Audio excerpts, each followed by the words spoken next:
welcome back to the channel. It's been a little while. It's been too long, actually.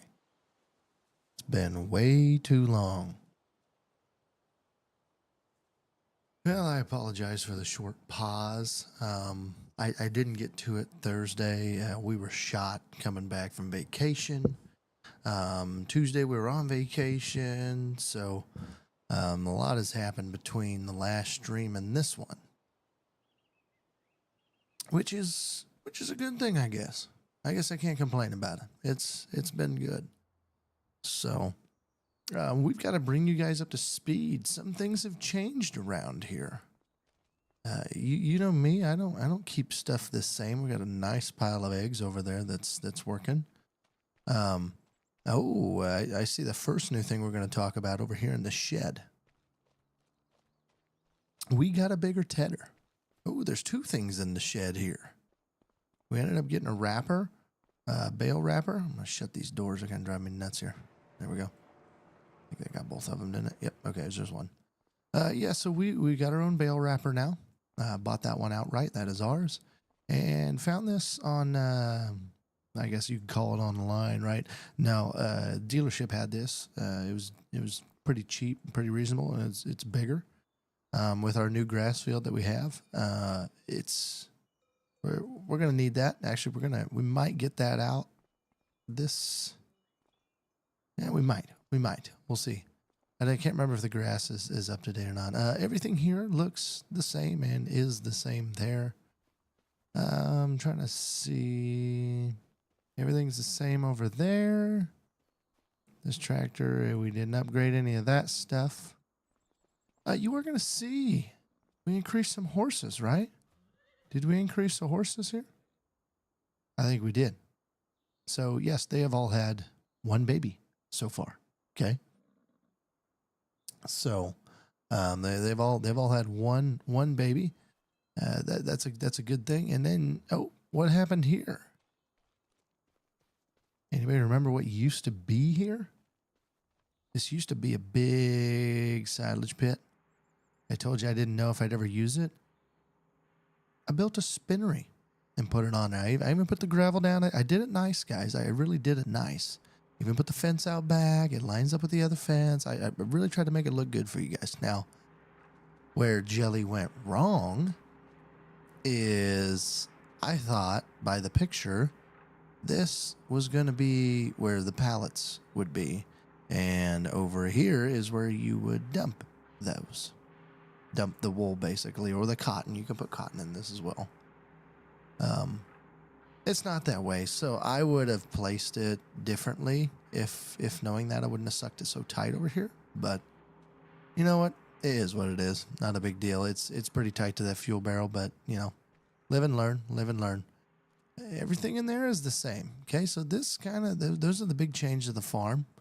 One other thing that I will show you is, along with those productions, we have the spinnery here that we've got a lot of wool in there already. So this is building now. We bought the tailor shop. Now, I will admit this is my fault, but I should have built some product up of fabric before I bought the tailor shop. But I was just so excited. We had money. We had a lot of money, actually. And I was like, I'm going to buy both these. And so we did, and I shouldn't have spent $240,000 on this yet, but we'll get this number up. We'll get this number up. I'm really curious to see what we're really going to make of that. So 3 wool is 1 fabric. Now, I can't remember if I'm guessing lower number's faster than a higher number, but 1,400, it should go fairly quick, hopefully. We got 56 liters. I think I had a little bit of a glitch here as well. Because I had this one distributing to the tailor shop, and it was not going very good. This was trying to make some, and this was trying to make some, and it was not very good. So I am putting this on hold, and I've got this storing. We're going to let this build up just a little bit, and then we'll turn it to distributing and turn this one on. Hopefully everything works there, fixes everything. Real quick, I want to look at contracts. A couple harvesting contracts, but I'm not interested. They're all green beans and peas or something like that. They're both peas, actually. A mowing contract, it's not big enough for me. Spraying contract, I don't really care. But we do have a big contract we're working on right now. We've got $101,000 on this field 30, and you can see we've got her about half done. Okay, I had a subscriber come on. I told you that I play with subscribers a little bit, and it was a good buddy of mine, and we started in on this contract. Well, it got pretty hectic pretty quick. Okay, to say the least. Before I take you to these, particularly this section here, I'm gonna have to tell you the story about it. Okay, so we're just gonna enter into this vehicle first. Okay, so we've got this waterway splits this. Okay, so I'm actually gonna fire this old girl up. Can't hardly hear her there, could we? Oh, there she is. She's pretty quiet. Okay, so as I get out and I turn around, you're going to notice two things. Number one, that's not a green head. You're right. Number two, the head looks pretty massive. It's very massive. I bought this one new. There was a couple used ones, but they weren't any bigger than ours. So I bought this one new. Cost me about $170,000 to do it. And honestly, I am glad I did it for this contract because this field is massive. It is massive. It's not the biggest one I've ever seen, but it is very, very big. It's a very big field. And you're also going to notice, hey, it says this 790 here, okay? And it's got a different top on it. Yeah, we traded combines. So the funny story behind this is, so my buddy's like, dude, we should get a bigger head. And I'm like, okay, I'm down. Let's get a bigger head. I've got an S7900. Let's get a bigger head, okay? So we did. We bought a bigger head. Hooked it up to the combine. He's like, hey, real quick, how are we going to unload? And I'm like, oh, no. Because let's just say on that S7900, the auger wasn't this long. And this one isn't that much longer, but it at least works. So you can't get an auger extension in the base game.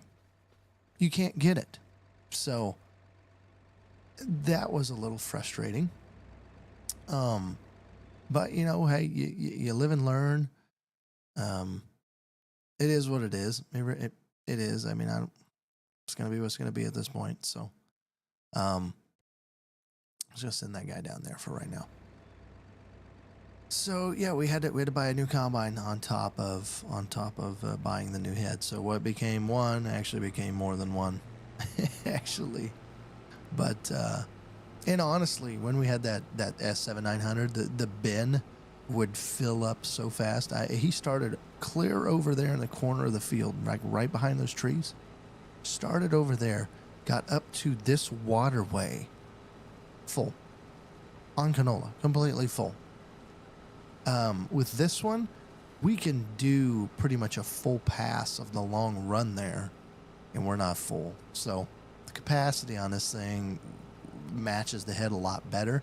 I don't like that it's a 790. I really don't. I think it's a 90. Yep.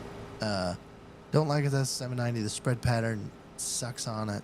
It's the older power or advanced power task tailboard, so I get it. But the head is nice because you look at our other head, we'd be doing 2 passes for every pass we're doing here. So that part we do like. Didn't want to spend all that money. That's where a decent chunk. You can see I only have $130,000 left. That's where a lot of that went. So yeah, we did get her with the big LSWs. I'm kind of becoming more of a fan of these a little bit instead of duals. I am. Just because you're a smaller profile, but yet they handle big heads very well. They really do. So, also that Ford tractor, we learned very fast, and I knew it going into it. That is not a grain cart tractor at all. That is the crappiest grain cart tractor I've ever seen in my life. And the other thing I was surprised about is I think I had 1,000 kilograms of weights on it. I had to add another 1,000 to pull that cart. It was ridiculous. It was ridiculous.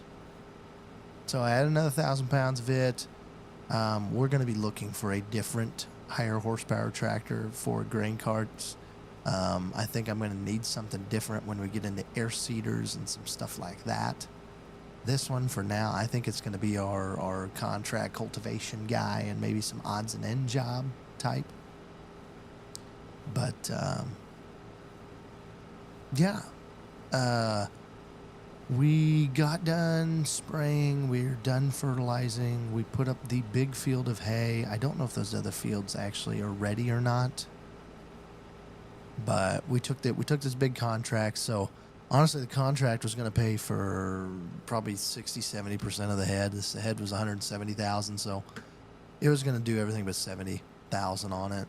That was the idea behind it until we decided, well, we're going to have to get a new combine. But, you know, as we expand this farm, we get more fields and bigger fields and stuff.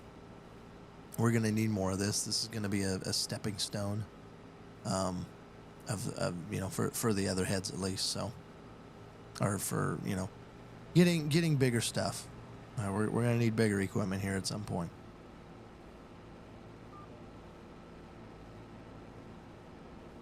Whoa, went way too fast there.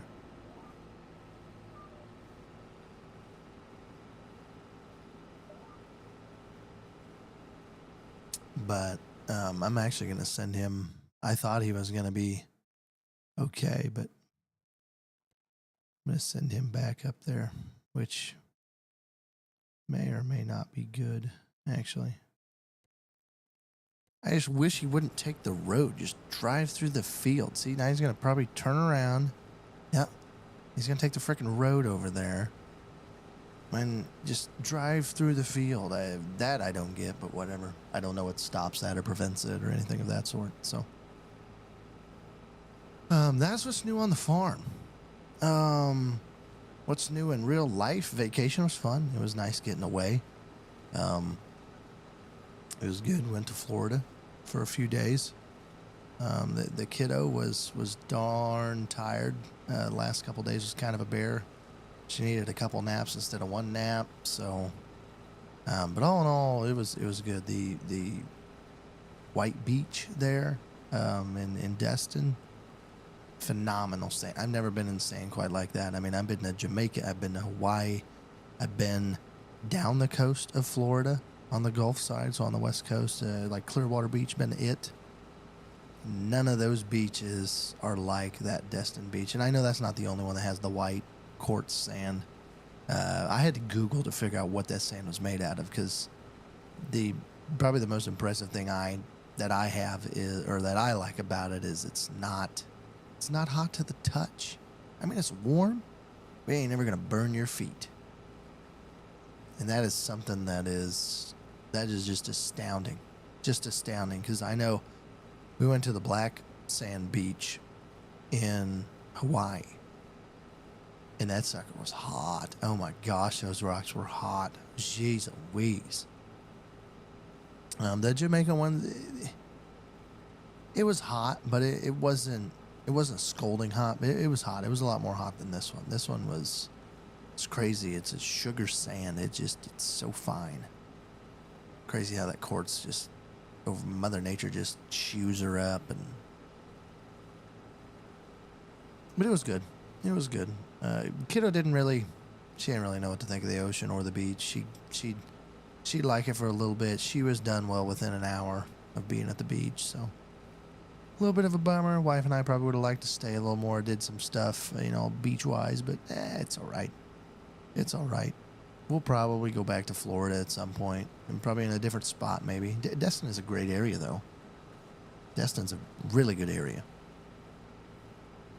Everything's fairly close, and it's not like a huge town. Yeah, there's a lot of condos, and I mean, there's people there. It's not like a huge amount of people, but there's people there. It's just, I liked it. It kind of had a small town vibe almost, to me anyway. Just seemed like it kind of had a little bit of a small town vibe. But, one other thing you got to notice that I'm kind of impressed with this head is it flexes a little. This head actually flexes. The wings do, like a true MacDon would. I like that. Let's see if I can demonstrate it here. I'm just going to keep it down and we'll just see what it does. But I love that feature. That is great. Look at that flex there. Oh, now it's coming back up, going down. Oh, it's going to kink here. Actually, the front part would have been better there. Look at that. That's actually pretty neat. Pretty neat right there. Let's see if I can make it a little better. Yeah, look at that. Oh, I wanted to go forward. Go forward, Jelly. There we go. Look, that is sweet. I like that. They need to make the in-game HD head ones operate the same.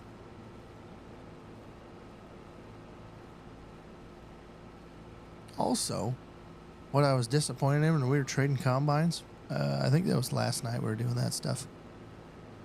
What I hated is if I bought a brand new S7-900, because I was going to see what the longest spout I could get for it, and obviously I couldn't change spouts, so I learned that pretty quick. But what I hate about that freaking thing is it's oh my god, I lost my train of thought. Where was I at with it? Oh, so it cost me $430,000, okay, to buy it new. $430,000. And the worst part is they were only giving me like I think they gave me 212 maybe for it, maybe. But with 9% damage, and I don't know what the paint was. I wish it'd tell you what the value is at before you do that. Because it's really hard to figure out what is it going to cost me to trade when I can't see what that's going to be. Now, if there's a simple equation I don't know and you guys do, if it's just adding the amount that it takes, if you can add those up and that's the value you get out of it and then some, it makes it better. But that is one thing that I do hate, is not knowing what. It's hard to figure out the trade numbers. I'm like, $156,000, I'm pretty sure. Because I'm like, I might as well keep it. I just might as well keep it and have two at this rate. I still have the old head. I still have the HD. What is it? A 45, I think. 45X. I still have that. I'm probably going to sell it, I'm guessing. I don't have another combine. Right now, the way we're set up here, this combine is going to be our stepping stone once we get bigger and bigger. So this winter when we expand again and that type of stuff, we're going to keep on that. So this head and this combine with the capacity, these two are a pretty good match, honestly. If you guys are looking for a good pair, the bin size of this, I think it's 22,000 something. I should have looked there. I think it's 22,000 some odd liters. Works really good for this MacDon. Like I said, if you got a small bin, this MacDon's going to fill it up quick. And the worst part, that Ford tractor over there, it only tops out at 15. So like I said, not a grain cart tractor. We're going to be looking for a grain cart tractor at some point. Can't afford it now. The one thing we do have is in September. So in a couple months, we're going to sell all of our milk products again, and that's going to be hopefully more than we've ever made on milk is what I'm hoping. Should be more than what we've ever made on milk, in my opinion. So, because we have a little bit of milk in with the cows, but not a boatload. We're up to 23,000 again. Where our dairy, it's got a lot, so it's got 70,000 in it. So hopefully we're making some bang right here. I don't know. Maybe it wasn't a good investment. Maybe I should just keep trickling it, but who knows? Maybe we add another dairy. Maybe I add another dairy, put it right beside the spinnery, and then I've got two dairies going. Maybe that's what I do. I don't think I want to do another vertical integration. I mean, I don't know what I would buy on top of that. Because they've got a grain mill I could get. Whatever, kind of boring. Then this, you got to have a whole bunch. Like, yeah, you have apple and, I don't. Maybe the bread would be okay, but then I got to get the grain mill, pizzeria, that's flour. I don't even know how to make ketchup on here. Popcorn production, dried corn and butter. I guess I could do that. I don't know. For this farm, I don't. I'm thinking different direction than just productions. I've done farms where it's production after production after production, and you're just vertically expanding. It's fun. It is. I like that, but I don't want this farm to be that. We got way too much farm ground to do all that. I'm not saying we won't buy the grain mill. I'm not saying we won't do maybe some things like that, but not going to be the sole focus, I don't think. But secondary is possible. I think it's about $250,000, so that one's very, very possible. But looking to expand it in other ways, hopefully, at some point here. Gotta get some money back. Also, I'm not nitpicking this mod. I don't know who made it. It's a great mod. I like it. I couldn't get rid of the P-auger. I could not get rid of the P-auger at all.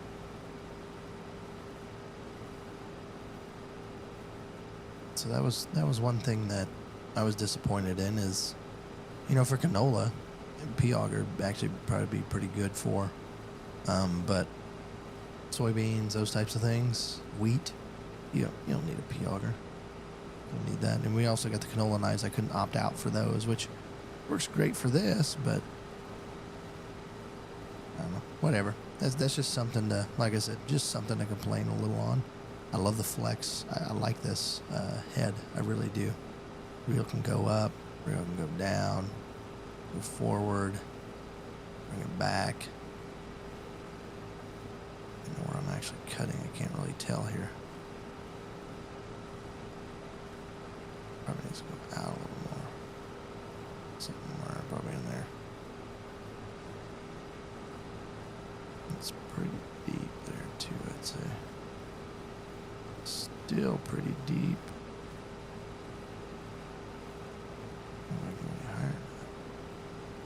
Somewhere in there probably. I wonder what that looks like on the inside here. Take a gander. Oh, not bad.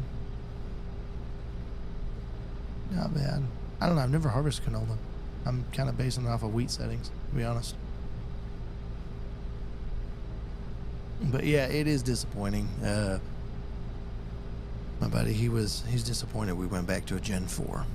Kept calling it a 2016, even though they didn't make these in 2016, but it's all right, I'll forgive him. But yeah, we are in the old 700 series. Great combine. Great combine. Just doesn't compare to the new S7 and X9s, though. Just, it doesn't, but great combine. I don't know what that looks like. An 11 over there. I don't know what that is. Oh, we're getting full. We're at 80%. So we got 1.3 hours on it. Liters. Oh, that's liters in the bin. Oh, we are burning through some stuff. Jeez. We're cooking through that 240 liters an hour. Holy smokes. Yeah, the back shaft speed. The back shaft speed is it's the same as the engine RPM. That's not really realistic.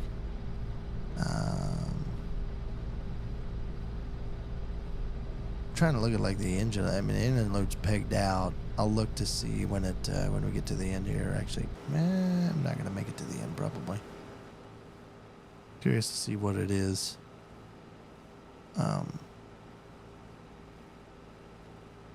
Oh yeah, we're gonna get longer and longer, aren't we? Okay.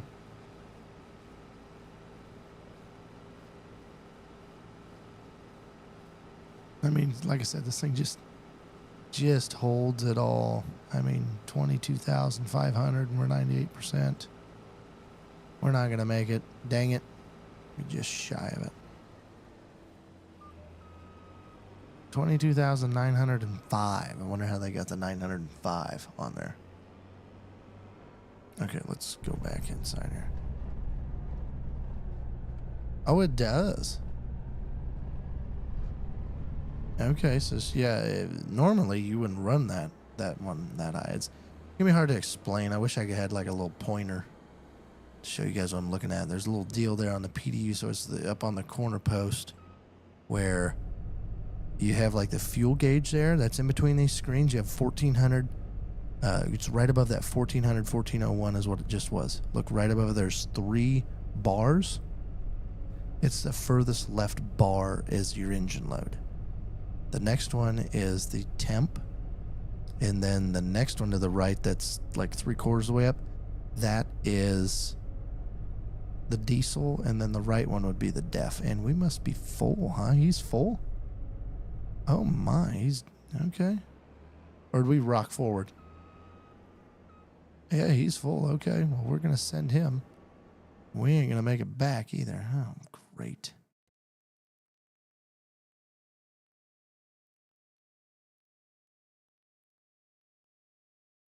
All right, take off, buddy. We'll see how far we get back. We aren't going to make it back, though. We are at 60%, and this is a longer run again, so you might just have to wait on him.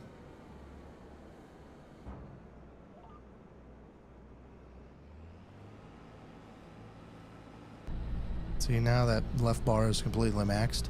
You wouldn't want that where that's red there on the left side of that. Running it like that would be bad. You'd probably be slugging it pretty quick. You want it right at about where that green and yellow meet is what you want. That's 100% engine load. Like right now, you're in the power bulge all the time. Which on a tractor, I'm not saying it's always good, because it's probably not. We don't want to run it in that. It's mainly for when you need it for like hills and a ditch like this, or it's to keep you going. It's not to just. It's to help hold the line, not make the line, if that makes sense. It's to help hold that line. It's an assistant, basically. If I give you a little more for a short bit to keep you going. Kind of same way here. Is you wouldn't, like I said, you would, the engine RPM start bogging, and then all of a sudden, bam, you are caught. Welcome to the show. Thank you for tuning in tonight. We are just harvesting some canola on a massive field. That guy's blocked by an object. What's he blocked by? Where is he at? He's out there on a road. He gets stuck. I bet he gets stuck. I better go check on him quick. We'll check on him. Oh yeah, stuck. These ditches. This tractor don't like these ditches with this big heavy grain cart, so we're gonna have to. Oh, he jimmied her good, didn't he? All right, let's twist it sideways. There we go. Yeah, come up with these at an angle here. Come up at an angle like this, and you'll be just fine. But like I said, this old, we're gonna actually twist this old girl back around. Oh. See, it's like I said, this cart, she's heavy. We're gonna, uh-oh. She's real heavy. All right, there we go. Spin that around. Try to get some traction. There we go. We got it. Back her up. Oh, and we went too far. Now she'll pull her. There we go. But yeah, we got to look for a different grain cart tractor for sure. Okay, we're going to send him back over here so we can continue to go. Do something like that. That'll be close enough. Oh. Continue on. We're not going to make it to the end, but yeah, thank you for tuning in. We're finishing up a contract here. kind of the middle of the season in July. We're going to have some hay to do here either today or tomorrow, but this big 6-figure contract, we're going to try to get it knocked out tonight, hopefully.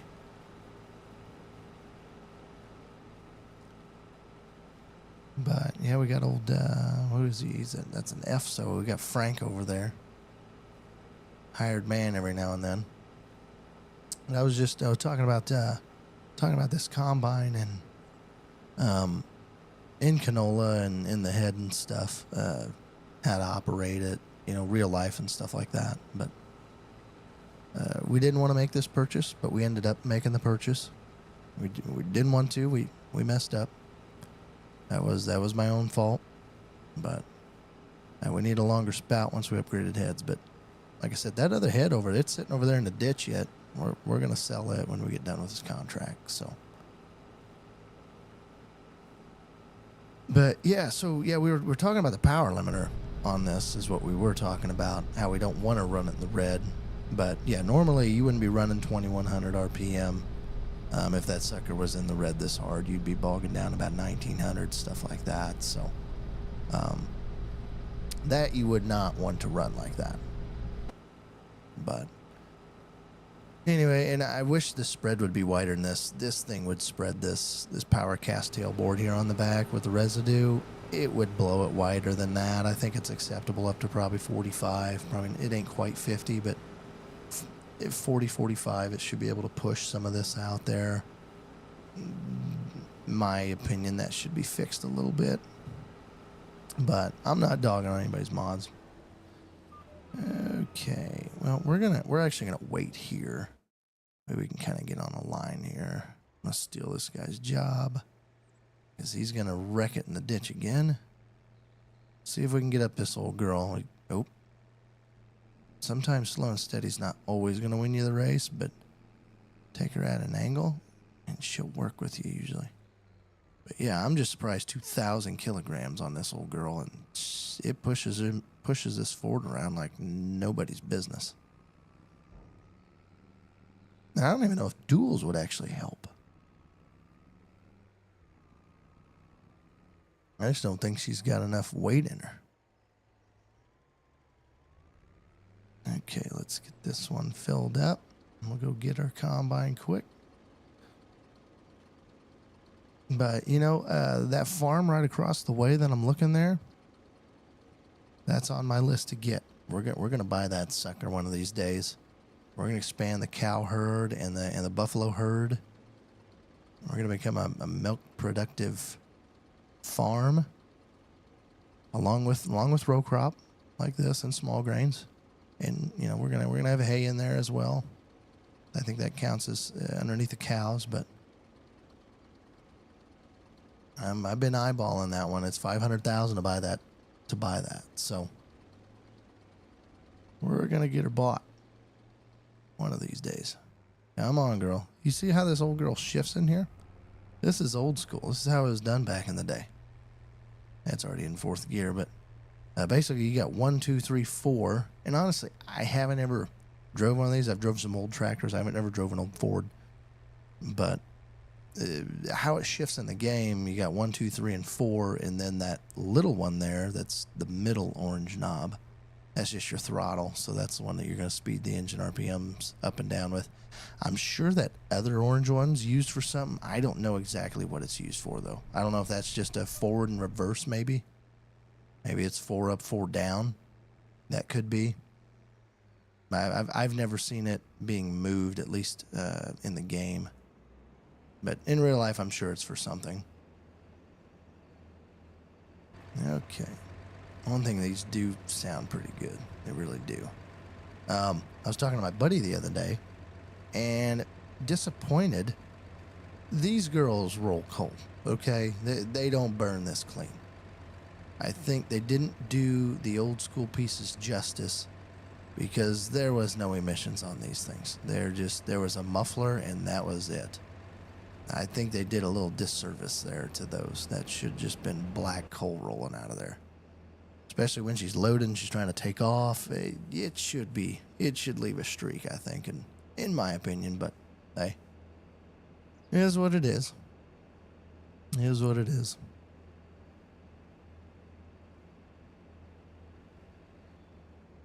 So yeah,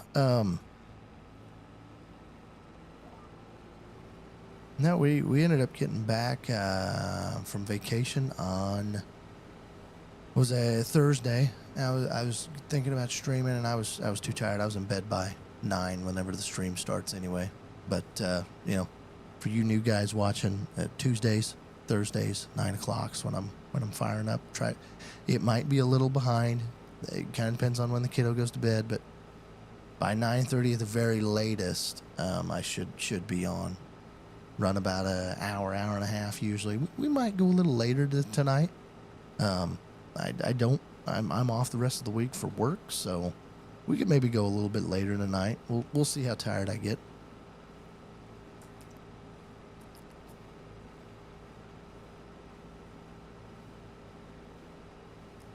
Yeah, the one other thing that drives me nuts too is that LSW, that big tire in the front. It must be really muddy out here because those things jam-packed full of mud so fast. By the way this game has it, it's almost comical. But it did rain the other day on the game, so maybe it's picking it up from that.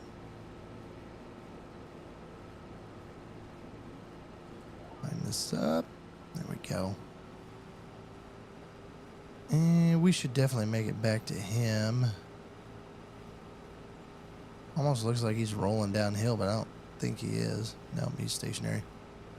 What's your guys' opinions on tram lines in fields now? I know it's super popular overseas, in Europe, stuff like that. I don't know of any areas in the U.S. that just use tram lines. My area, we do not use tram lines at all.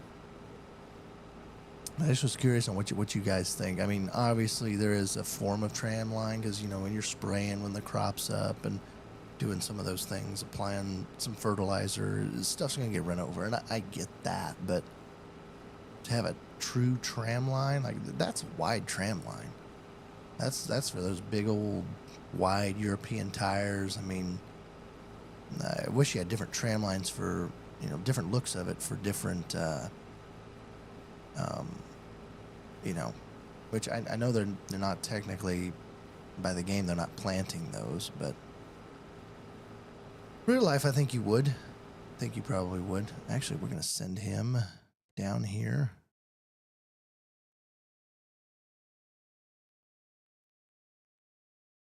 I'm going to send him down there. Oh, I'll see if he takes the road again. Just don't know why he doesn't just turn around and go, but whatever.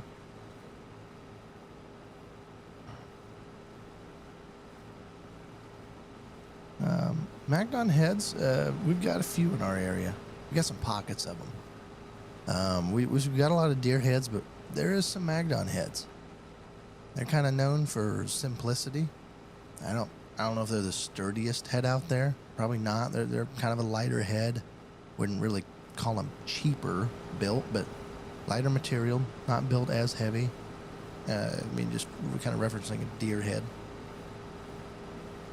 Case in New Holland, they use Magnons. They just rebrand them.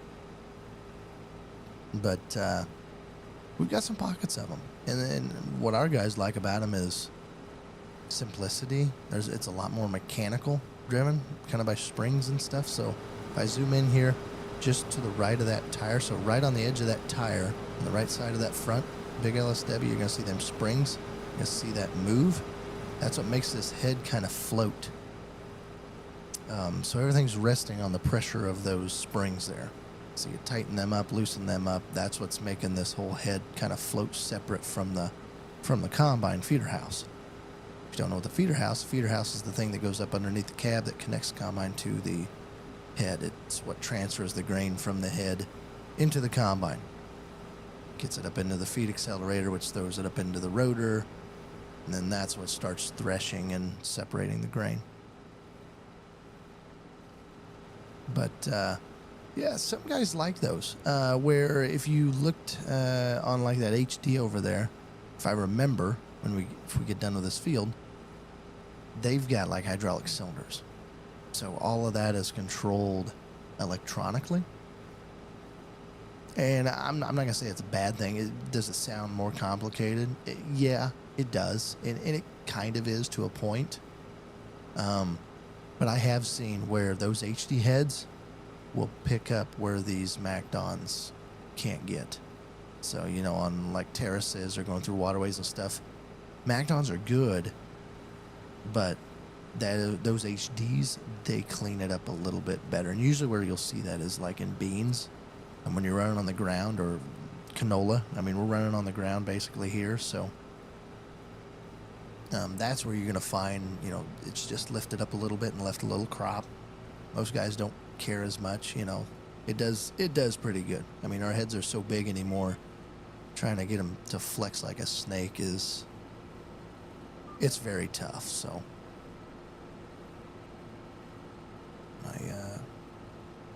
my hired man did not really leave me much room here.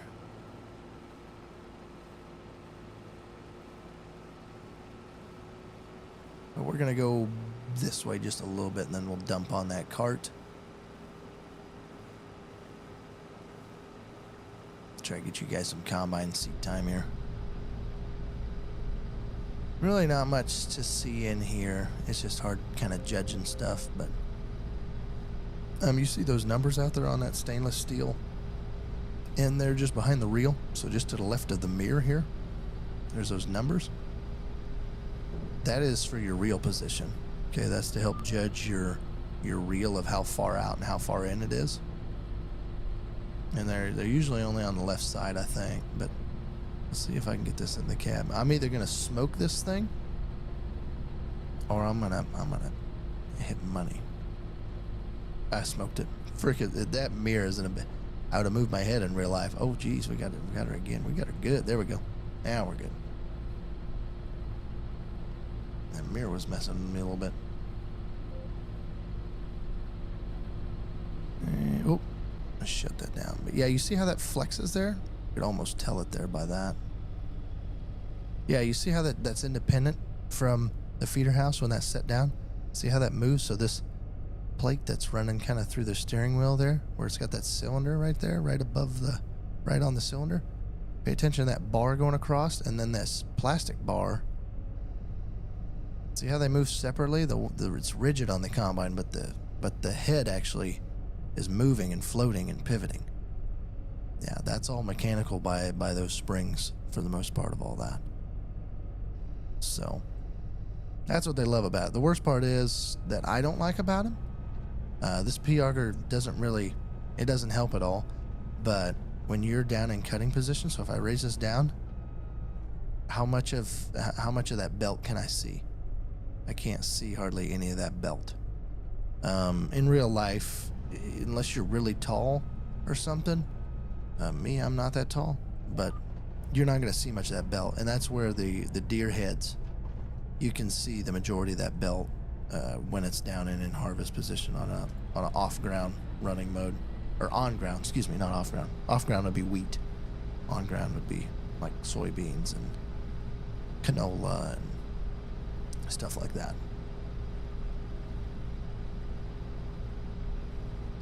But yeah, the deers have the gauge wheels in the back too. Those are, once again, like I said, electronically controlled. All of that is electronically controlled.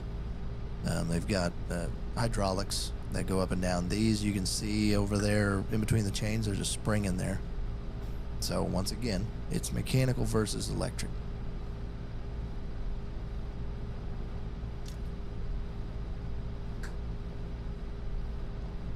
As far as the design and the looks and stuff, this would be an FD2 because it's got the silver reel. But I gotta hand it to it. It's a nice look. When they were all black, it was just almost too much black. But now that that's kind of stainless or aluminum, whatever you want to call it, different color, I like the look of them. I'm not saying it's what I would pick or anything like that, but look-wise, these do look really nice. And then deer is, of course, just deer, right? Deer's not going to come out with a different color. You know, they're always going to be green and yellow, which is great. That's what they do, and their stuff looks pretty sweet too. Look at the new S7s looking sweet. The new tractor models looking pretty sweet. Pretty aggressive design, I guess, is what I'd call it. One other thing about this head, it's got its own oil reservoir. So you see that silver cap there just to the left of the steering wheel? Just right beside it? It's got its own oil reservoir on there. I couldn't tell you 100% why they did it that way, because I'm guessing it's just cooling all the gearboxes and stuff of that sort, but it has its own oil reservoir as well, so a little bit different. Deers, they use all from the combine. The nice part about the Deere one, in certain instances, most guys say it's not a big deal, and most time it's probably not. Let's get this guy moving over here a little bit further down the track. Most time it's not, but you can actually manually make the wings go up and go down too. So like if you're trying to get into some spots or stuff like that, or maybe you're just trying to turn around, you can set your 1, 2, 3 buttons here on the hydro handle. So those 3 buttons up top, there's a 1 on the right, 2 in the middle, and 3 on the left. You can set those so when I raise it with number 1, usually, it's going to bring those wings up just a little bit. So if I got like a hedge post over there, or some trees or bushes, it'll lift up maybe and over those a little bit. It looks better. And then once again, it'll go back flat. When you hit number 2, it'll start flattening out and sensing that ground. So.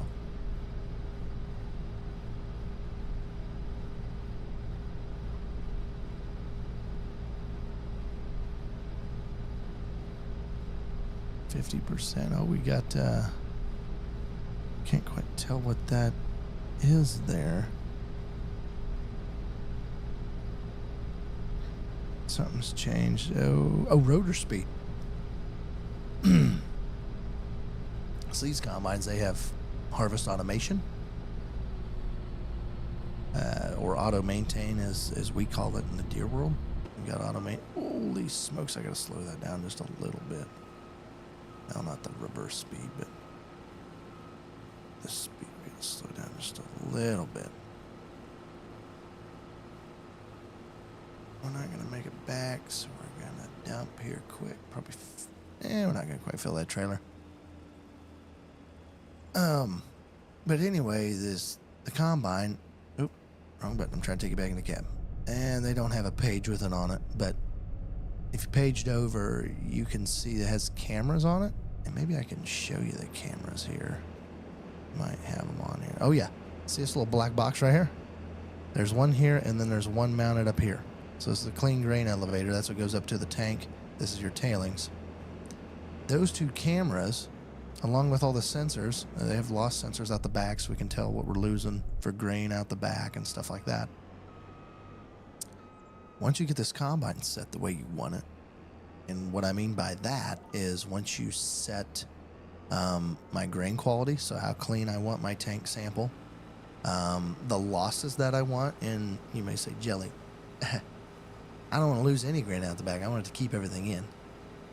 In a perfect world, farmers would love that too. And you could sell the heck out of that combine. I'm sure you could. It's not realistic at this point. I'm not saying it won't ever be, but right now you would suffer productivity quite a bit to do that. I mean, you can make them really clean where there's not hardly any seeds, 0 seeds out the back. That's going to be really tough. It's just going to be really tough. I mean, you're going to lose the capacity of this combine. Why is that door out? Can I move the door? Oh, well, shoot, I didn't know that. What is? Oh, that opens up the door. Oh, well, how the heck do I close that then? Oh. Oh, that's funky. Oh, the other way. There we go. Now they're all closed. Sorry about that. But, where was I? But anyway, yeah, you get the combine set with those cameras, so they're seeing how much damaged grain is in there. They're seeing how much foreign material. You may say, okay, what is foreign material? things like stocks or, geez Louise, like pods on like beans. So maybe it's unthreshed. The beans aren't outside of the pod, or maybe the pod's green and you can't get the beans out of it.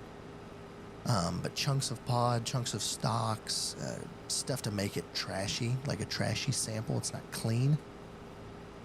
So like, on corn, it'd be like parts of the cob or parts of the husks that are coming in there, those types of things. So so basically once you get it set, you say, hey, this is what I want you to maintain. This is what I'm comfortable with. It will, basically take a snapshot of, okay, here's the losses that he wants. Okay, here's the grain quality that he wants as well. And we want to maximize the combine, right? So you also, at the same time, one thing I forgot to do, you want to get the thing under load. You want to get the, remember that power meter we're talking about? That left column over there in between the two displays? That's maxed out right now. It's the only one that's maxed out. You want to run that one where the green and the yellow meet. Okay? So when you're running that and your combine's able to produce what you want it to produce for losses and how your grain tank sample is, so you're going to turn around and look. That is a perfect grain tank sample. That looks like a canola seed that you're going to drill. You never get it that clean. You get it really clean, but you would never get it that clean. That's really clean. That's a picture there. But anyway, you're going to get all of that set with this thing under load, and then you're going to say, okay, take a snapshot. This is what I want. So it's going to take a snapshot. It's going to do some gathering. It's going to what they call acquire a target. And when it gets that target acquired, then throughout the day, because different parts of the fields are going to be different things. So, for example, as we get down to this truck, it's kind of at the bottom. So maybe it's in the morning. It's going to be a lower area. There's going to have more moisture, more humidity there. The crop could be more wet than what it is up here on the hill. That could be really dry. So what that combine is doing is so your tank sample and loss up there is going to be different than your tank sample and your loss down by the truck. Or just take it down by those trees on the other side of the truck. That little neck in between these two waterways, that's going to be different than it is over there where we haven't harvested, or where we already harvested clear over there on the other side. It's going to be different. Well, that's where guys would tweak their combines a little bit, right? So when you start in the morning, obviously there's probably a dew, right? So humidity's a little higher. Things are not as brittle and as dry, right? You can't control the weather. It's just the way it is. But things aren't ideal. Okay, so what guys do is they'll slow that rotor down or speed it up, vice versa. So they're going to change that rotor. They're going to change their sieves a little bit because they're getting ready for that humidity and temperature change. Okay, because it's going to be tougher to thresh out of there. So you're going to be throwing more things out, because when it hits that chopper, I don't care if it's a canola pod or a bean pod, it's going to hit those knives, and guess what it's going to do? It's going to shatter that pod, and those beans are not getting in your combine. They're getting spread all out on your field. And if you have enough of them, then you have a problem for next year, because then you got what we would call volunteer canola or beans, something that I didn't plant, but something that I didn't get in the bin either, and it's growing now. So now if it's not beans again, or if it's not canola, it's a weed, right? So then you end up having to spray for those things sometimes too. So, but anyway, what this system is designed to do is it's going to change as we're going. Okay. Now, is it going to change, from this hill down to the bottom up to the next hill? No, the system's not going to be that fast, right? You don't want it changing all the time, and you can set the aggressiveness and, the sensitivity of it. Do I want to change really, really fast, or do I not? On this particular one, so like the new S7s, I'm not gonna talk about those, because when we get like an X9 or something that has that capability, maybe I'll talk about it then. But the S7s, so 2018 to 2024, they wouldn't change that fast, but they would change throughout the day and through the conditions. So if I harvested, let's say I had a field that was just a hill and then it went down into the bottom, right? If I was down in that bottom for 5, 6 big passes, let's say, 10, 20, 30 acres, it's going to see that. It's going to start changing for that. And then if I come back out here, it's going to start saying, okay, now our losses are a little different, and we're sensing different things. Now I can open it up, right? Because when it gets dry, and let's say it's 3 o'clock in the afternoon, that stuff gets really, the stalks get brittler, the pods get brittler, so everything's threshing easier. So you can speed that rotor up. You can open the concave, so the concaves sit around the rotor. Basically, between the rotor and the concaves, that's what shells all the stuff. Shells all the beans out of the pods, shells all the corn off of the cob, shells all the wheat out of the head, all of those things. So that's where all of the threshing, as we call it, that's what the threshing is going to be. So you can open that up more because it's easier, which when you open that up, guess what it does? Allows you to run faster. And that was one thing that, kind of sucks about this game is I'm limited to 6 mile an hour because this head says I can only go 6 mile an hour. Real life, maybe you can run 7 mile an hour. Then early in the morning, maybe you're only running 4 mile an hour. Oh, I thought I'd make it. I did not make it. Actually, I hit the light button there. But, so that's why they designed that. That way a guy doesn't have to, kind of takes, a guy has to know how to set a combine and know what he wants, right? So he needs to get an idea. And then this maintains what he wants is the nice part. Because there's some fields you pull in, you're like, well, this isn't right. I got to change this and this and this. This is kind of a mess. That's what this system is designed to do, is to help you with all that. So really, really neat technology, honestly.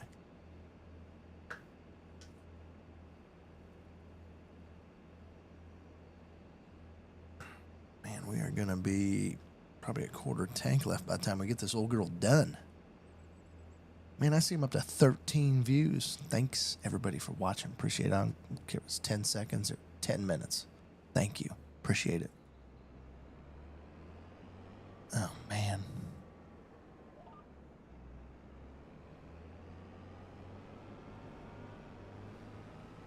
Okay. But yeah, once we get into another S7 or something, then I'll talk about what those new ones are like, because it's another step above what this thing can do. Okay. But really, the whole piece of it is trying to maximize X amount of acres covered an hour, maximize X amount of bushels coming through there, while minimizing our losses and our grain quality. Because grain quality we get docked at the elevators for. When we're trying to sell it, they'll dock us. Hey, that's too dirty. It's got too many stocks in it. X amount of cents per bushel. That's what we're taking off. So if you sell it for $1 and my dock is 10% for whatever level it is, guess what? I'm getting 90 cents now. So it can become a big thing, and it can become very costly. But on the other side of it, you got production, right? That can become costly as well. So you could have a spot where, like this year, Kansas got a boatload of rain. Can't get the weed out down south. Down by Wichita in that area, can't get any weed out because it has been so muddy. They've had, what did I read on Facebook the other day? They had like 14 inches of rain in the month of June, which is unheard of. Like, that is half of our normal rainfall up here north of them. So, just crazy numbers. Just crazy numbers. But, anyway, so we want productivity. So we want to maximize this. That's why sometimes you'll sacrifice, maybe it's a bushel an acre loss to pick up another mile an hour, because then you get done so much faster. And you may say, well, what the heck, the crop will sit there. Well, yeah, that wheat can sit there, but guess what it's losing? It's losing test weight. It's losing grain quality pretty quickly because it's been sitting there and it's ready to be harvested and guys can't get to it. So your quality of grain goes down most of the time. I got to go back and get this. I wasn't going to do it to see if I could make it to the end, but I'm not coming all this way.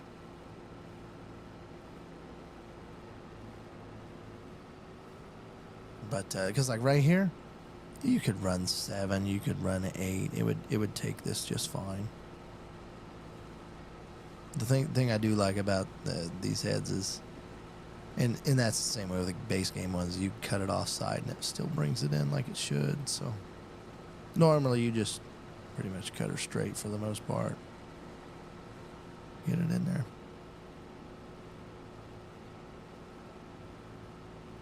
But so yeah, you have environmental factors that can play a part in it. Usually leading to grain quality or crop quality in general. So like wheat, you know, if they have a windstorm one night, you can lay the wheat flat.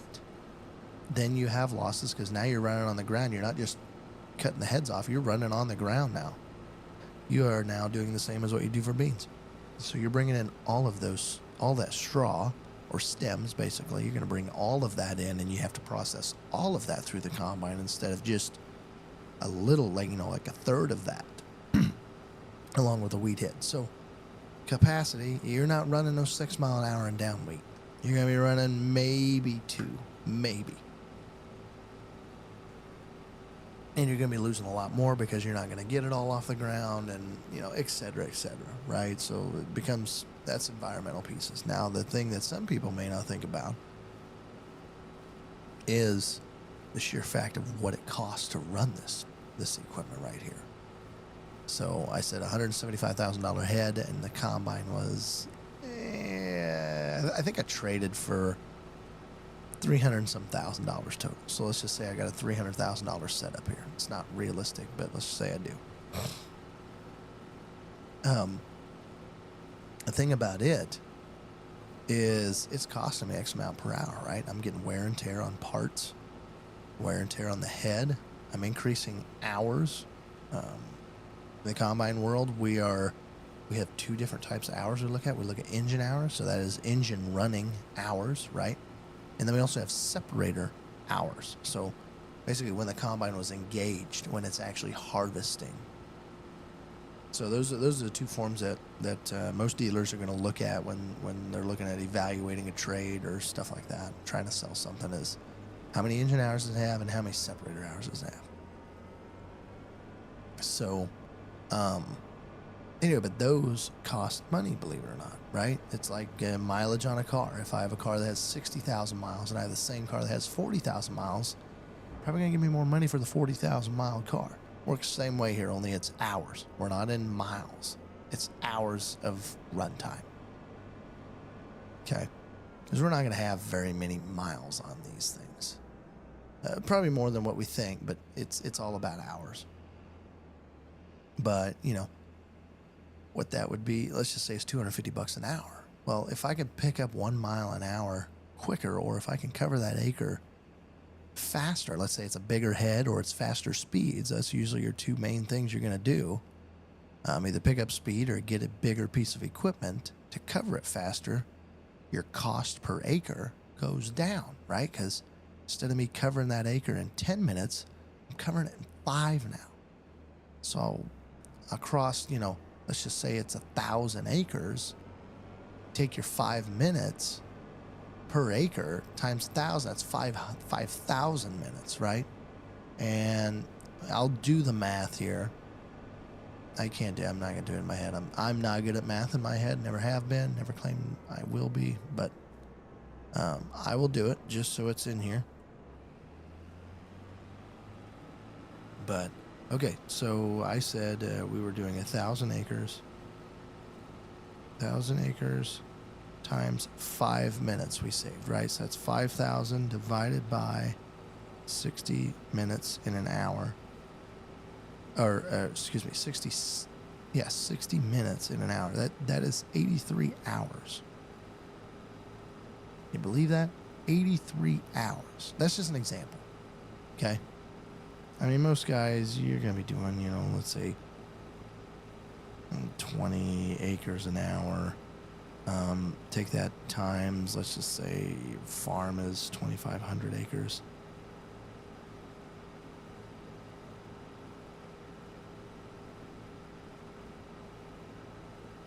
But, you know, it's real numbers. It really is. And it adds up, and it adds up to be a lot of money.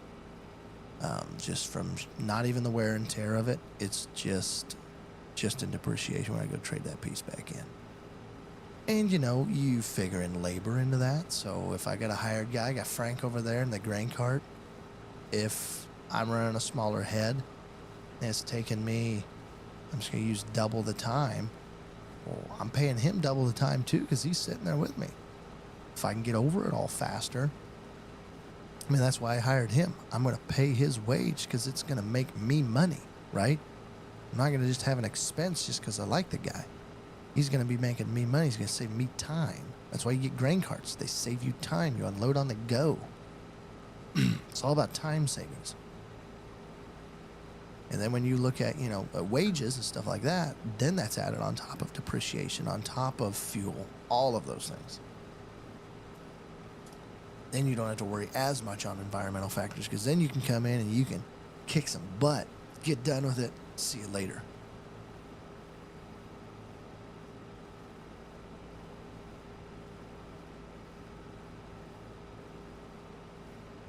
But yeah, it's crazy. Farming is a crazy world, really is. Stuff can make or break you in a blink of an eye, and you don't have control over it. You just try to minimize the ones you do have control over. That's the whole name of the game. It's the whole name of the game. Oh, we might not make it back, will we? Let's see if we make her back.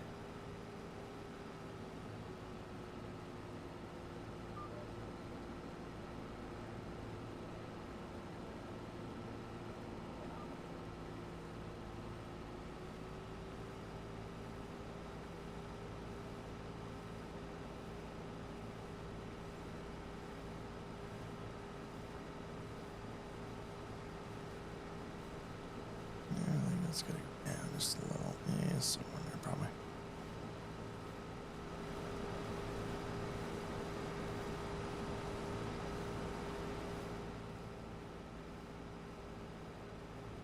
Yeah, we're not quite to a half a tank of fuel, are we? This little girl started out full too. Let me tell you what, she started out full. Man, I'm sorry to go on that rant, but if you guys like me talking about stuff like that, you know, let me know. I think it's important. I mean, part of my goal here streaming is hopefully teaching you guys. You know, I'm in this world every day. Grew up in this world my whole life.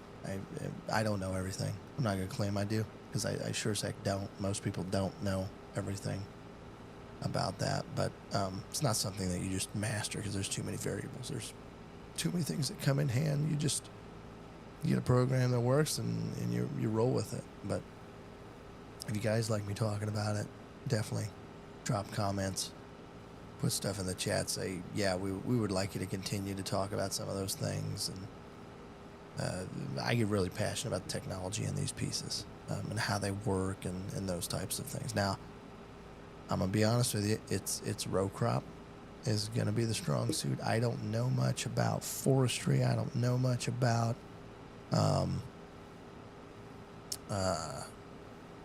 some of these pieces, so I'm not going to do that with every piece, but pieces that I know, and really it's going to be, majority of it is going to be green equipment, because that's what I live and breathe. I don't pay attention to red guys as much. I don't pay attention to blue guys as much. I just don't. My heart is a green and yellow, and that's how it's gonna be. I'm not saying I would never learn those, or I wouldn't like to learn about it. I would. I really would.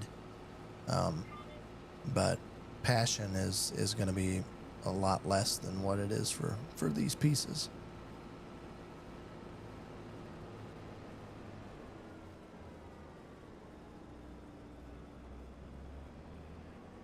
Ooh, as if it's full, ain't it? Okay, well, I should have known that because that's why I had 50% when I got to the other end. Okay. Probably going to ruin our head here. Oh, let me see if that moves when we go forward or backwards here. I'm going to stick her in reverse. Oh, there was one. Oh, I think it is a forward and reverse type deal, and it probably has overdrive in it too. Okay. I was going to say, I know that thing moves. That auger out. We're going to have to go get the combine or the truck. Oops.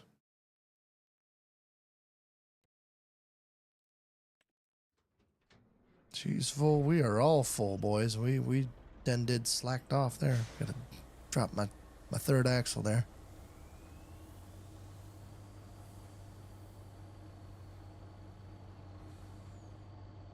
Well, the one thing, these jack stands are really low on this tractor, which the truck, I mean, that tire is squatting. Look at that.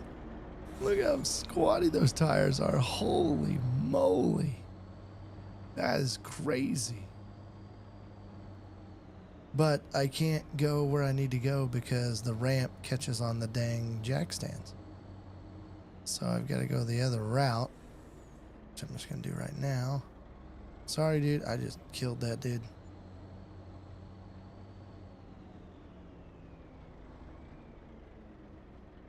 Get here off the ramp. You have to back up the ramp. It's the only way to do it.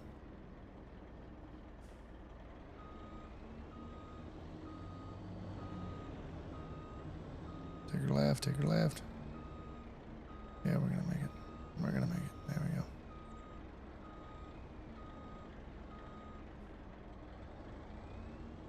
Straighten her out there. There we go. Oh. All right. And boop. There we go. Dump it.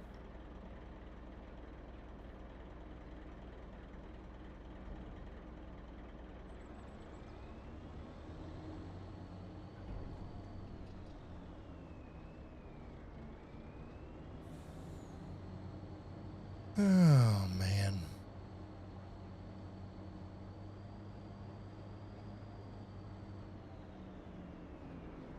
telling you. We're going to own that sucker someday.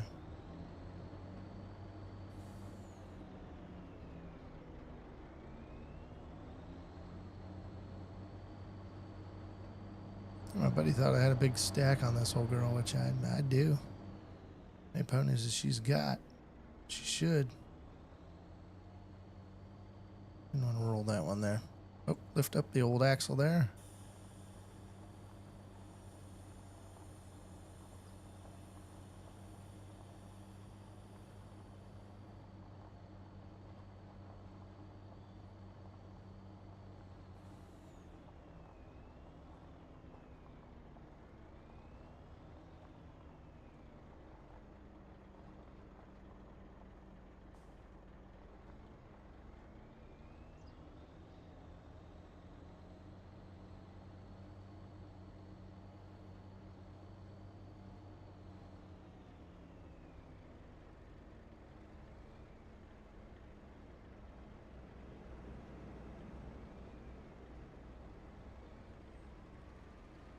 Okay.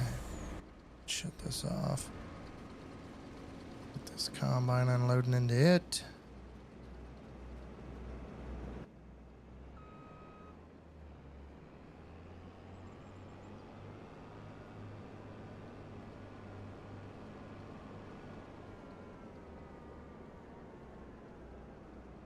Oof, look at that. That was beauty.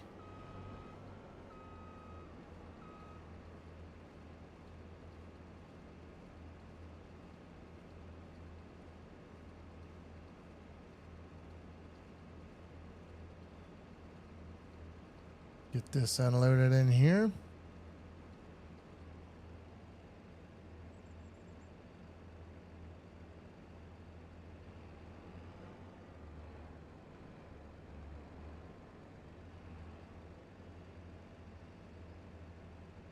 %30 left, man. was going to see how heavy this sucker was. Real life, this head never fit on here, by the way. You'd never put a 60-foot head on this. You could do it on an X9. You can't do it on a 7. There's no way. It handles it actually really well. I thought it'd lift the rear end up, but it doesn't.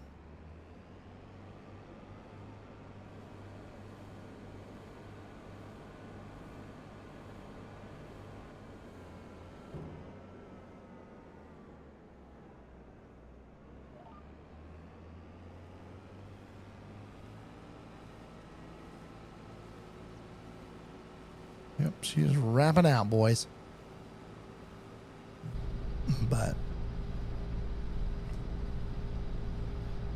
yeah, I would move those mirrors a little bit, either in or out. Probably in a little bit. See the edge of that.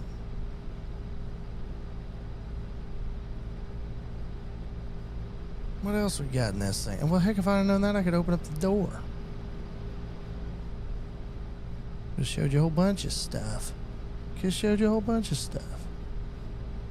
Maybe when we get done with her here, we'll see what we got time for. You guys are probably tired of learning about combines and heads.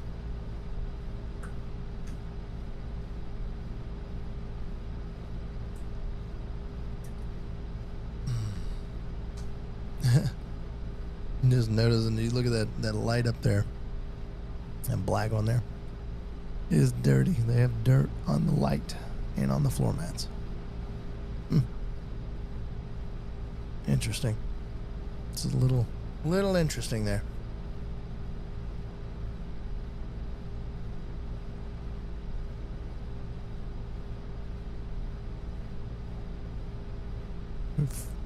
Have we harvested a total of 27.3 hectares? Okay. We've harvested 12 today, which those long runs, he really picked up productivity yesterday. 22%. I think as long as we're under 50, we're going to make it back. So that's going to be the main point. That'll be nice. Not my field. Otherwise, I'd say don't make it back. Let's get more. Can you imagine harvesting corn on this old girl? This field corn. We're going to do it someday. This field is going to be corn. It's going to be nuts. And I'm not going to do it with an XSat. I am not planning on running an XSat on this map. I'm not. I did it on the Michigan one. I'm not. I don't feel like it, I guess. Because I'm not saying it's real or people don't use them. People do. There's not very many of them out there. But if you really looked it up, there isn't that many XSats out there. It's a cool deal. Don't get me wrong. Intrigued by the idea of it. But maybe on a different map. Maybe when I get tired of this map and kind of hit all of our goals and master this map, then on the next one, maybe we'll go for it then. Now, new news, was looking at YouTube today. Deer must have had some sort of, and I saw it on Facebook, they changed the cover photo too. I didn't think anything of it, but Giants, I say deer, jeez Louise, Giants, farm sim guys, they released a new map in November. That'll be interesting. It's a Scottish map, it looks like. You can kind of tell that by the name, but I think the map's going to be, hopefully the map's good. I think it will be. Hopefully it is. But it might not be my taste. I'm not saying that. I would look at it and I go over it and see, but definitely going to give it a shout or a look at. But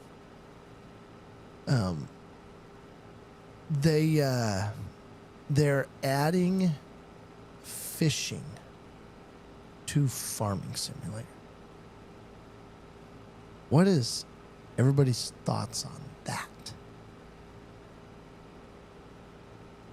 Adding fishing to Farming Simulator. When they first said we're gonna add fishing, I'm like, okay. My first thought was like fish farms. Okay, I'm like, okay, that's I would be fine with that. There's farmers that have fish farms around, and Like I completely get all of that. That all makes sense to me. Make some fish farms. Now, what I wish they would do, I don't know if they will or not. I wish they would. We're gonna dump. My goal here is we're gonna do this one pass, and that'll get us to the other end and see if we can get those other passes done over there all in one shot. If not, we'll have Mr. Ford come over so we can go out on the road and come in and get stuck again. But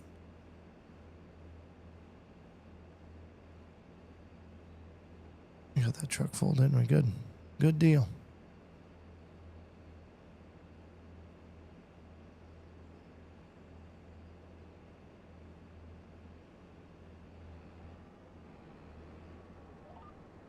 But anyway, so that was my first deal was farming, fish farms. I'm like, okay, whatever. Like I can get behind it, whatever.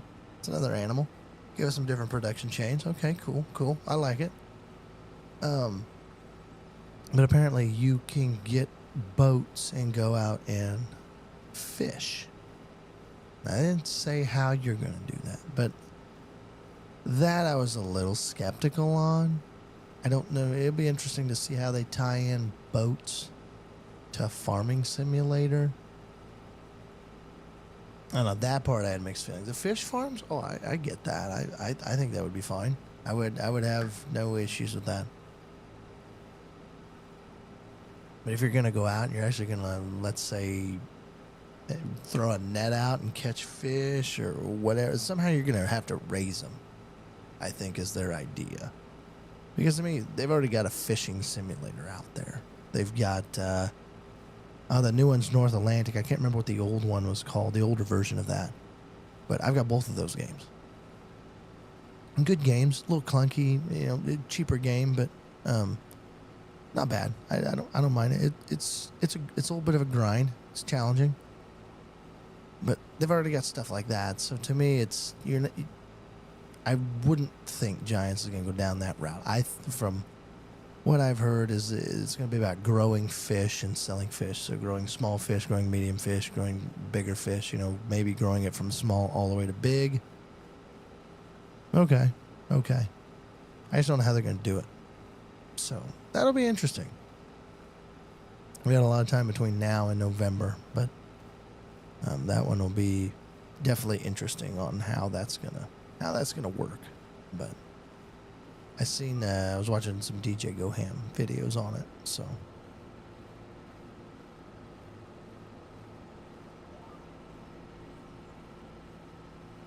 Oh yeah, I think we'll get all this. Got about 1.5 there, so.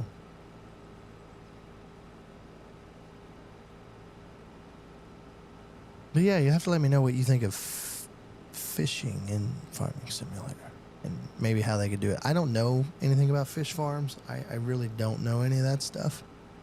I think rice was a good addition. I think they've had some good addition in crops.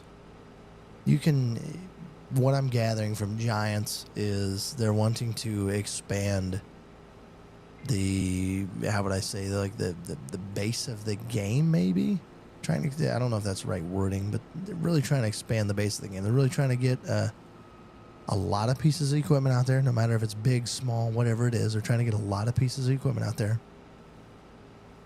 And they've added a lot of new crops. They've added rice, they've added peas, they've added green beans, they've added sugar cane. That wasn't in the original. They've added pigs, they've added goats, they've added water buffalo. They're going to add different cows as well. They're going to add fish now. So they're really expanding what I would call the base of the game, right? So it's a little bit of something for everybody. It's not the same old row crop like I'm used to in what my area is, right? I mean, we're diversified. We have cows. There's pigs in the area. There's chickens in the area. I don't know of any fish, I guess, but you can tell they're trying to really broaden that right now. Now, what I think that's sacrificing a little bit is some of the. I just feel like the game's a little quirky yet, and what I mean by that is it's cheap. You can tell it's cheap in other ways where it hasn't been in the past, and it's cheaper that way now. But we're getting other features and different machines and stuff, you know. And I also feel, I mean, I'm not dogging on anybody. Believe me, I couldn't do it, so I'm not dogging on anybody. But I feel like the mods haven't been, there hasn't been a boatload of good mods. Put it that way. There's been some good ones. Don't get me wrong. There's good ones. Like this mod right here. I like it. The header mod, great. Love it. So I just don't feel like it's not as ramped up as it was. I don't know if that's because they changed a bunch of more stuff in the base of the game. I don't know, but it just seems like, are we gonna be? Yeah, I think we'll make it. I think we're gonna be close. We might get both of these fit on there, but I just feel like, you know, coming out of the gate, S7 Combine, sweet. You got the S7 in there. It's 2025. Like, awesome. Thank you. You freaking can't even get it with wheels. I mean, I know I've nagged about that, but that's the type of stuff that ticks me off. You're adding some of this stuff, which I think is great. Don't get me wrong. The other crops and that type of stuff is great. You added forestry. That's a little different. I don't 100% know how forestry and farm sim go together. It probably does somewhere. And like I said, I don't know everything. I don't claim to know everything. But there's some small details you're missing out on that you needed, like that HD head sitting over there. Why does it not contour like this head right here? Why couldn't it have contour? There was a mod out on the last game about it. It was a great mod. Loved it. That's realistic. I wish it'd get just a little realistic in certain ways. And, you know, maybe they're trying to stretch that foundation out, because I think one thing that they've always missed, and maybe this would hurt the game, but I think you make it a switch of some sort, or a series of switches of, but weather is king of everything. Doesn't matter whether you're raising cattle. Doesn't matter whether you're raising corn. It does not matter what it is. Mother Nature is the queen bee.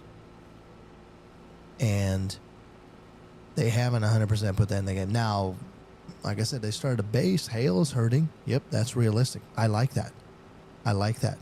Tornadoes? Okay, cool. It's the big flashy of, you know, hey, Farm Sim's got tornadoes in it. Which, by the way, I've never had a tornado on this map at all. The in-game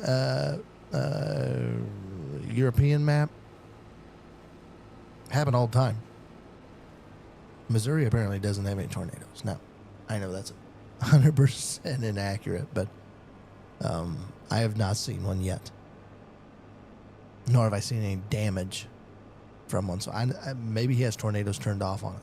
I don't know. That kind of sucks if he does, because it's a little bogus. But I wish there was a little bit of realism to it, I guess. A little more than what they've had. And give us customizations. Like, I know we want vehicles, and I think that's great. I really do. But they gotta be functional. I can't even change the spout on an S7. Why? I can if I order it in real life. I can't get a vent extension on an S7. Now, granted, maybe you don't have a deal with Demco. You may not, but I can get that. I mean, put Lizard on it.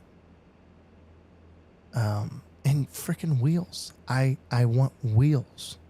I don't always want tracks. Are tracks cool? Sure, they are. They're cool. But, oops, wrong button. But seriously, it's just crazy, the things I feel like they've missed out on. I mean, like I said, I get they're doing that piece, and I think it's needed to a point. Don't get me, ooh, look at that. There's your flex, guys, right there. She's smiling. Pick it up. Straight. Now, those would, I think they do actually. I think they pivot down. They should pivot down a little bit. There's your flex.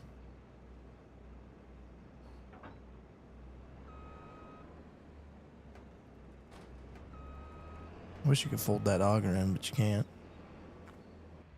Okay. How much we got on here? 24,000 liters. Tractor's still running. It'll be all right, though.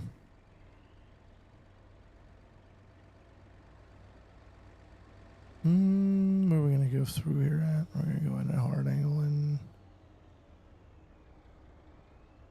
Oh, there we go. Kind of a shallowish spot. Not really. This side's sharp as hell. There we go.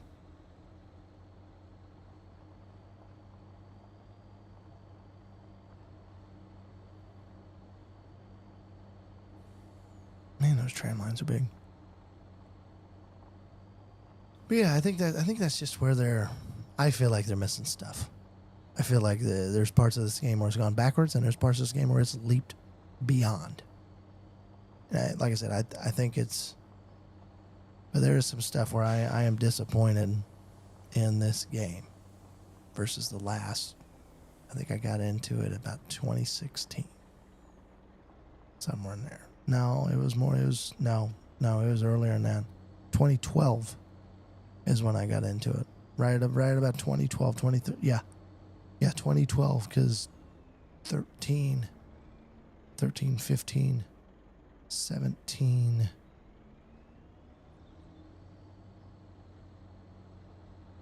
20? I can't remember. I have to go back and look. But yeah, 2012 is when I started. Because me and my buddy bought the old one. And then the 2013 version came out. Brand new. And that was when that was Cotton. If I remember right, I think that was Cotton and when Case got introduced. I've been in the game a long time, seen a lot of stuff. I'm not a noob at it, but there's just some of that stuff. I mean, I remember the old Kloss combines in the big heads. They'd have a camera on each end of the head that you could switch cameras. You could switch the cameras.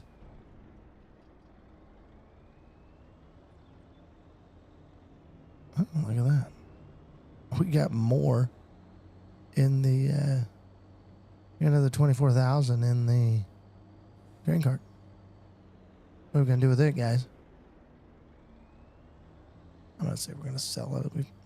What are we going to do with 24,000 liters? Nothing. Then if I own that, then I can make a freaking road like this.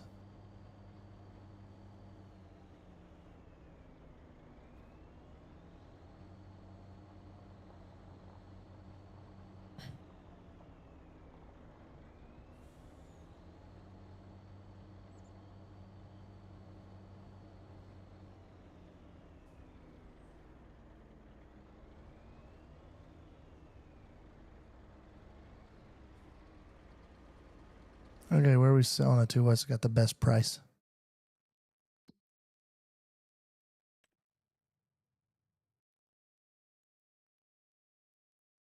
Yep, that place right there, okay. Yeah, that'll wait for November, but yeah, it'll be fine. We'll take the money now and run. I don't want to mess with it.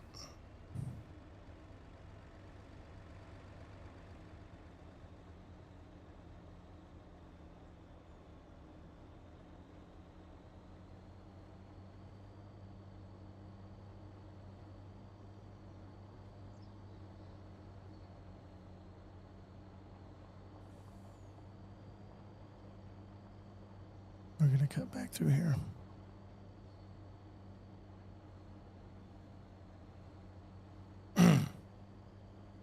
I'm sorry. I'm losing my voice a little. I'm getting dry. Talked more on this than I normally do. Had some rants. Talked about some combines and some technology.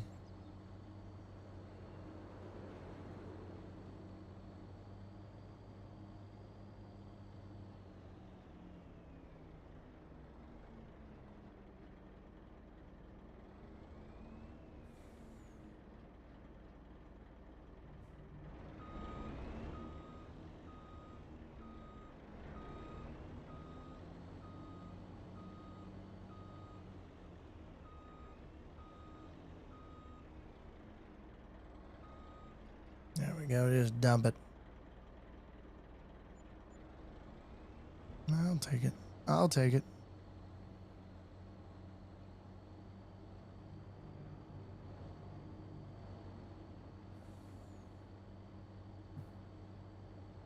Okay.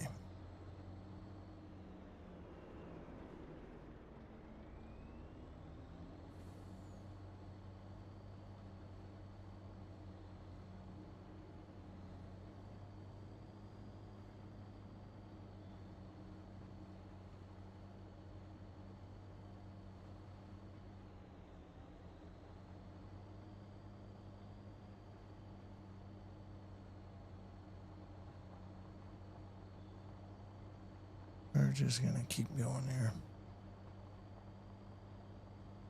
Yeah, we got that all baled up. That was all silage. Couldn't tell you how many bales I got off of it. I forgot to reset the counter, and then they became silage before I looked, so.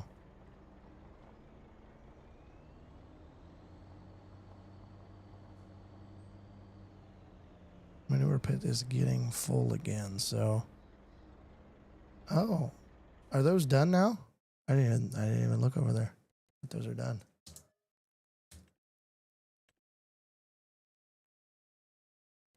$3,700 a hoe. Bet he wants that cultivated sometime. That'll be fun for the old Ford. I think these are ready to rock. Well, I should just took it over here. They are, okay. I'm just gonna take it over there then. Probably get everything moved, and I think we'll call it a night. The more I'm thinking, I think we can still make Thursday happen. I've got some 4th of July plans with some family, but the daughter's got to go to bed too. If I don't do it then, I will probably more than likely do it Friday. I make up for it Friday sometime, guys. So, kind of to be determined, because I think there's actually fireworks. Well, 4th is Friday too. It will, if all else fails, we'll make it up on a weekend night or something. So we'll get another stream in. We gotta get back into the habit of it. I'm missing it. Okay, so all right, so this is what I want you to see here real quick. Okay, so like I was showing you guys,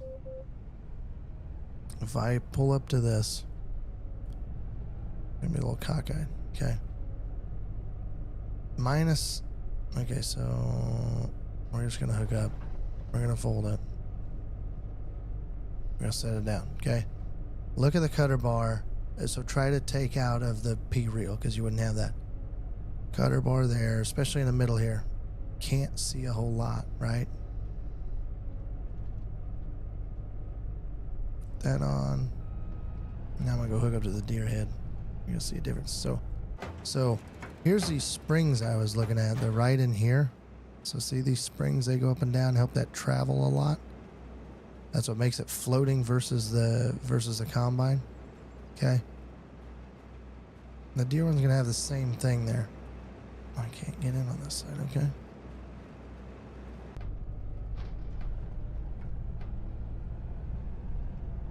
Oh.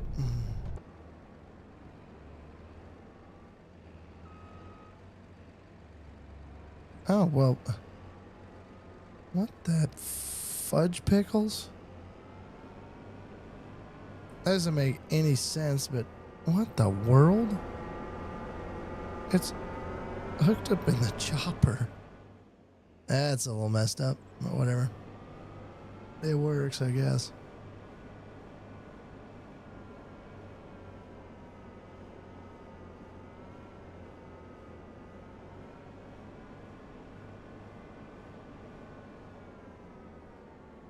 So, you remember what that looks like?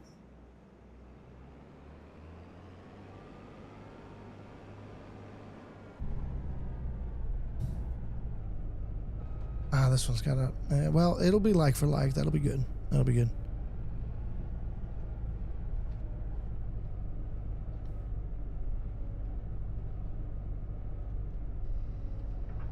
Now I'm gonna lower it to make it even.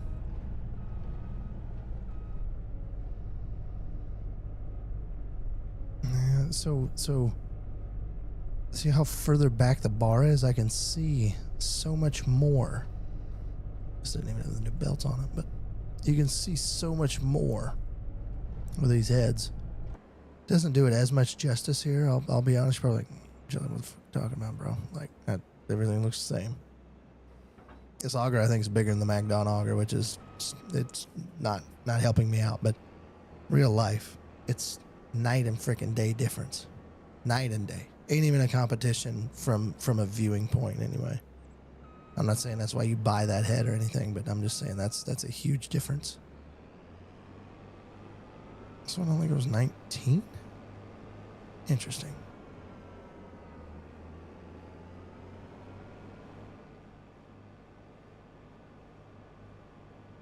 That kind of sucks.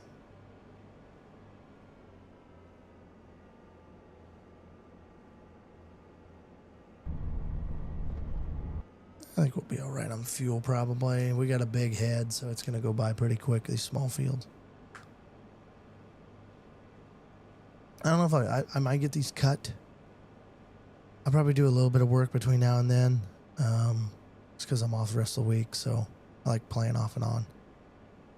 But we got a lot of family stuff coming up this week too, so a lot of things trying to get done, and houses.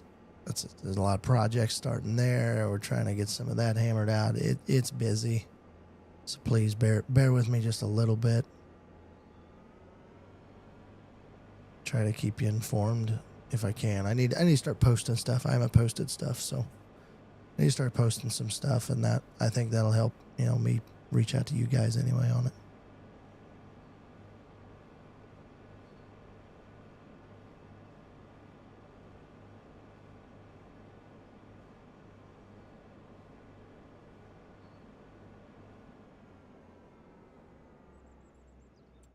Okay, I'm not driving this one down there. You can drive it.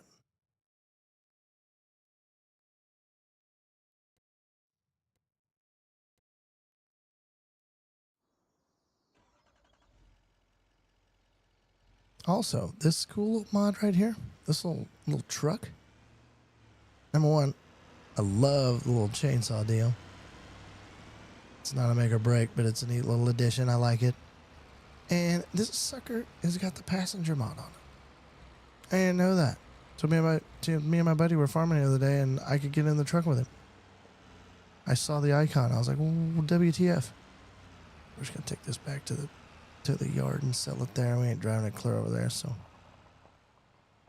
But yeah, I forgot to show you the big cylinder and all that mechanism. I'll show you that before I sell it, and then once that kind of happens, I'm probably gonna get off for the night. I'm getting tired, voice is shot. You guys are tired of hearing me talk and probably tired of me playing. We've been going an hour 45, so this one's a little longer than usual, which it's all right. I've been gone. I'll make up for it. So try to get some streams strung in there. It might be some afternoons on some times that I have off. So holy smokes.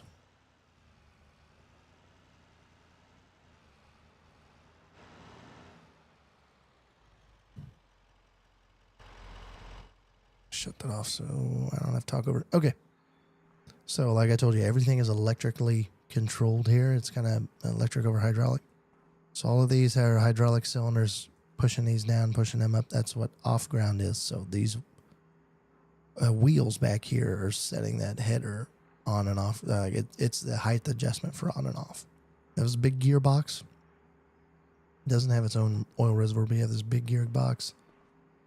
What I wanted to show you, I can't really show you on this side, it's this side. So there's a whole mechanism in here, and they did not. I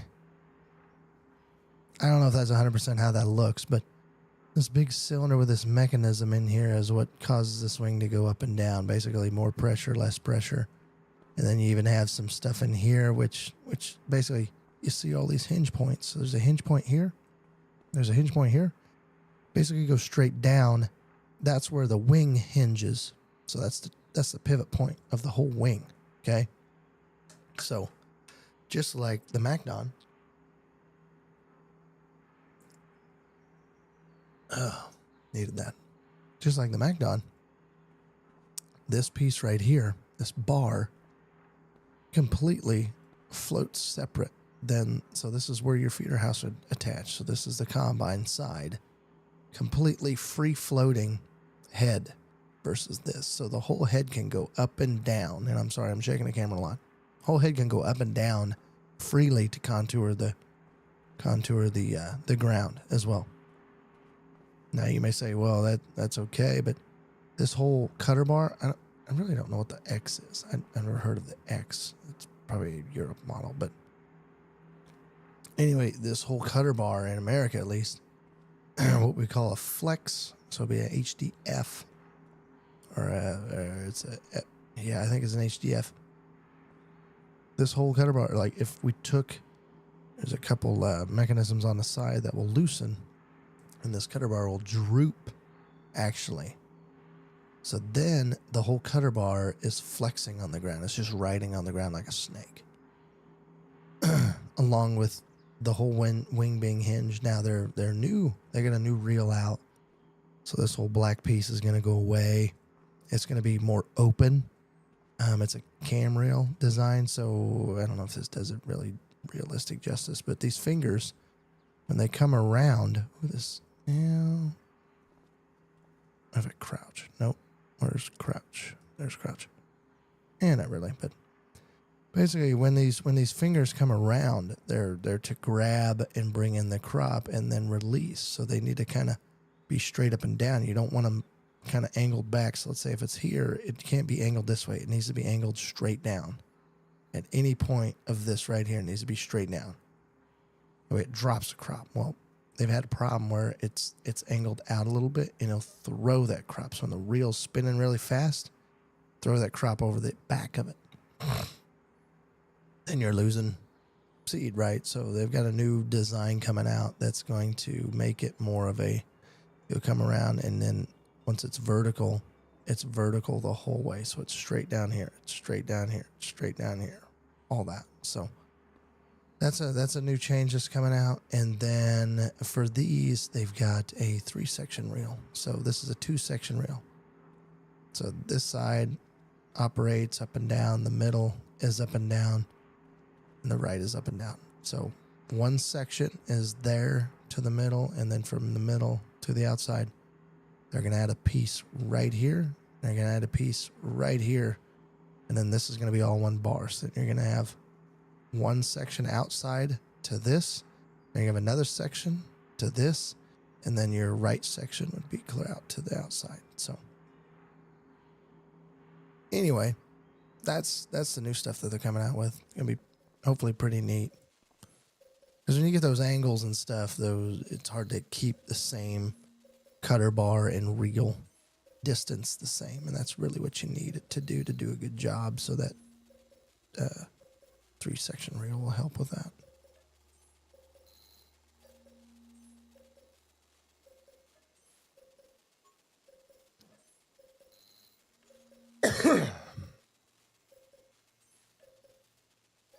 Okay, well, we're back with a lot more money again. Okay. All right. Well, like I said, Thursday we're gonna have to see what's going on. I know there's a fireworks show that night. I'm not gonna be able to get on at least 9, but maybe I'll push that back to the weekend. I'll probably send out a post Thursday sometime about it, letting you know if you guys know I'm getting on or not, and I'll try to give you a heads up on maybe when I'm playing, when I'm not. Sometimes I like surprising, and I know I need to let you guys know more stuff. So, anyway, I think that is going to be it for the night. I want to thank all 14 viewers. Appreciate all of that stuff. Thank you guys whether you watch, like I said, 10 seconds, 10 minutes, doesn't matter. Please like, share, subscribe. All this stuff helps me out, especially if you like the content. Everybody, have a good night. G times 3 is out.